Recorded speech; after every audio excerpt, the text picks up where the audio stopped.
মধ্যপ্রাচ্যের উত্তাল অগ্নিকুণ্ডে দাঁড়িয়ে আছে ইরান। চারদিকের চাপ, রাজনৈতিক হুমকি, তবু এক অদম্য দৃঢ়তায় তারা এগিয়ে চলছে। এ শুধু টিকে থাকার লড়াই নয়, বরং আগামী যুদ্ধের জন্য এক দীর্ঘ প্রস্তুতির কাহিনী।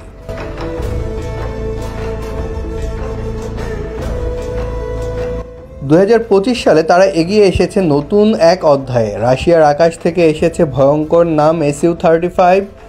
অন্যদিকে দিগন্তে ভেসে উঠেছে চীনের J-10C এর ছায়া। চুক্তি এখনও পূর্ণ হয়নি, কিন্তু প্রযুক্তি গোপনে বয়ে যাচ্ছে সীমান্ত পেরিয়ে। রকেটের খাদ্য অ্যামোনিয়াম পারক্লোরেট এক উপাদান, যার ভেতরেই লুকিয়ে আছে শত শত ব্যালিস্টিক ক্ষেপণাস্ত্র।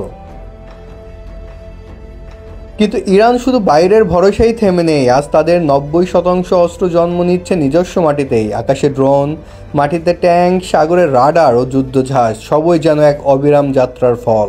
আর সেই যাত্রার গর্বিত প্রদর্শনী প্রথম ড্রোন ক্যারিয়ার যুদ্ধ শহীদ বেগারি, যেখানে প্রতিরক্ষা মিশে গেছে আক্রমণাত্মক শক্তির সাথে।